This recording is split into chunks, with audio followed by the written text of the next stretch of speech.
All right, you're watching Live Now. I'm Austin Westfall. Take a look at this. Venezuela's new leader, Delcy Rodríguez, meeting U.S. Secretary of the Interior Doug Burgum as the two countries announced today that they will reestablish diplomatic relations. This marks a major shift in a historically adversarial relationship. Relations between the two countries were cut off in 2019 in a decision by former leader Nicolas Maduro, who remains in U.S. custody in New York. Burgum's visit largely focused on the country's mining sector. It followed a February visit by Energy Secretary Chris Wright that centered on Venezuela's oil potential. Both secretaries are aiming to shore up foreign investment to advance the Trump administration's phased plan to turn around the crisis-racked nation. Retired Marine Intelligence Officer and host of the Strap podcast, Hal Kempfer, still over the phone with me here. Hal, is Delcy Rodríguez no longer a Maduro loyalist? You know, that's a good question.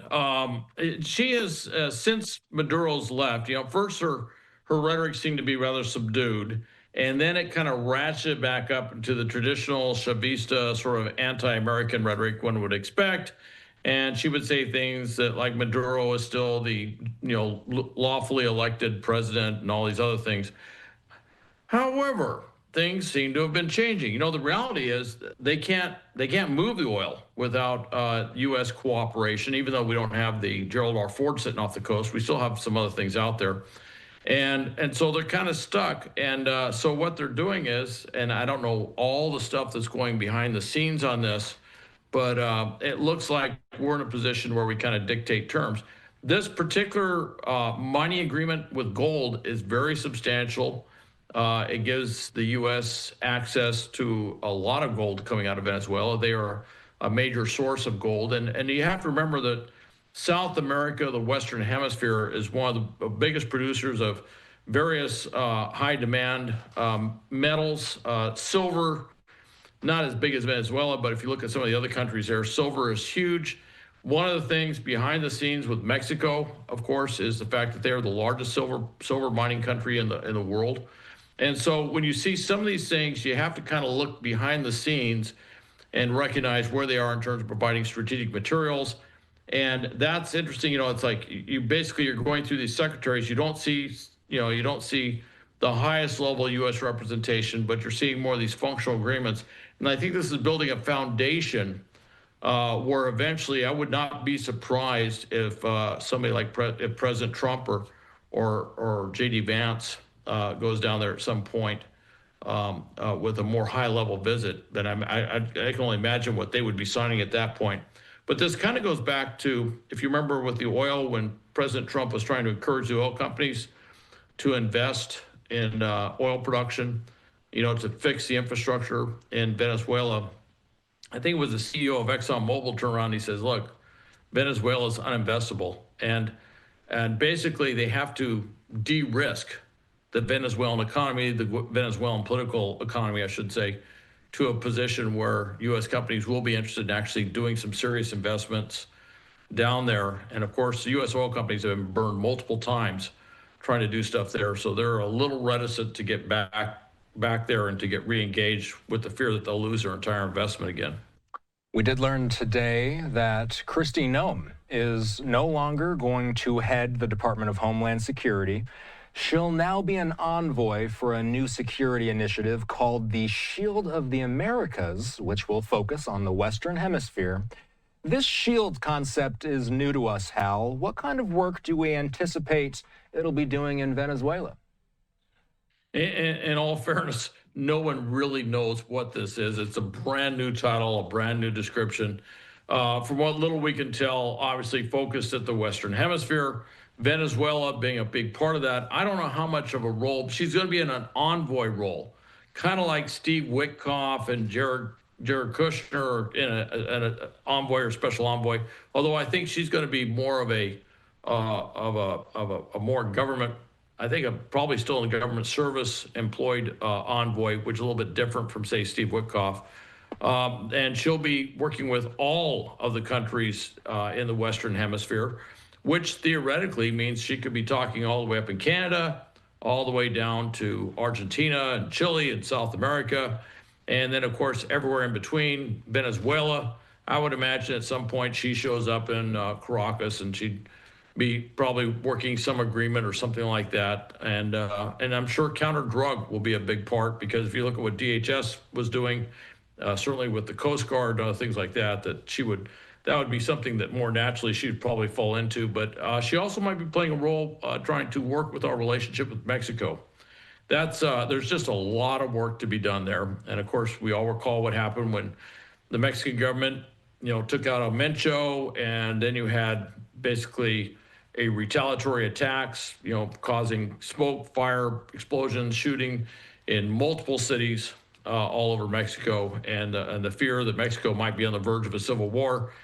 I have a feeling that she might be used extensively in building up our relationship with Mexico, dealing with the drug cartels, but also maybe even talking about some of the things I just referenced, like access to silver coming out of Mexico, since they are the largest producer of silver, of any country in the world. So, and that's something we need. We need that for high tech, but we particularly need it in this big surge of weapons production that we're going into. When we shoot a Patriot missile or any other of these high tech weapons, there's a lot of silver that's inside of those. So silver has become a major commodity where we want to make sure our source is secure, and our source is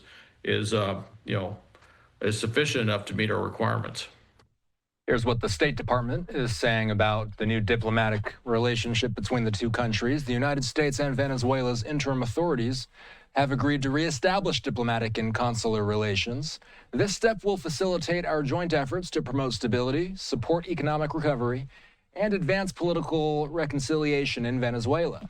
Our engagement is focused on helping the Venezuelan people move forward through a phased process that creates the conditions for a peaceful transition to a democratically elected government. The United States remains committed to supporting the Venezuelan people and working with partners across the region to advance stability and prosperity. Hal, the Trump administration has been stepping up pressure on Maduro loyalists to accept its vision for the oil-rich nation. How would you describe Trump's vision, and how close is that vision to coming to fruition? Well, I think it's going to take time. It's one of the things that everyone points to is the fact that, there's not really regime change in Venezuela. It's still the same regime. It's just the regime minus Maduro. And it's still the same people in the same positions for the most part. So there hasn't been a big shift yet. Now, I was fully expecting at some point that we might reestablish our diplomatic presence down there and do a lot more. I don't know. Kristi Noem seems like an odd choice if they were going to kind of use this as a stepping stone to move her in to be a new ambassador. I don't rule that out. Ambassadors, that's purely at the discretion of the president, and he puts in there whoever he wants to put in there. But there's just a lot of groundwork to be done, and I don't think you're going to see. I kind of go back to this, which is U.S. corporate investment isn't going to go in there until they feel that this, Chavista Maduro ideology has really worked its way out of the Venezuelan political system, and it just is not. And as much as we may do these things on the political level, on the business and economic level, there's going to be a lot of reticence to get too engaged, because everybody's fearful of the risk. And what everybody's fearful of is, and if you look at history, there's a lot to point to there, that the U.S. gets very focused on certain South American or Central American countries for a period of time, and then our attention diverts somewhere else in the world, and we are not focused. And everyone knows that we have not been particularly focused on South America and Central America for many, many years. In fact, they often refer to U.S. Southern Command as the forgotten combatant command, because everything else was going on around the world, the Pacific, the Middle East, Europe, and there just wasn't the focus there. And I think everyone's afraid that, we're putting a lot of focus here now. We did this thing with Maduro and Venezuela. There's great, they're trying to affect change in Cuba, but at some point here, our attention will divert somewhere else in the world. And then if corporations have billions of dollars invested in Venezuela, they might see a repeat of history where all their stuff gets basically nationalized and taken over again. And so that's the big fear behind the scenes. Hal Kempfer, in a part of the world with not the best internet connection, we appreciate you joining us over the phone tonight. All right. Thank you, Austin. You bet. Hal is a retired Marine intelligence officer and the host of the Strat podcast. You can listen to Strat anywhere podcasts are available. By the way, this is how Delcy Rodríguez spoke of this meeting today on social media. She says, fruitful meeting with the U.S. Secretary of the Department of the Interior, Doug Burgum. We reviewed our mining agenda, exchanged information on investment flows, new technology, and highlighted the promotion of strategic opportunities for the benefit of our people. The big news today, the U.S. and Venezuela reestablishing diplomatic relations for the first time since 2019.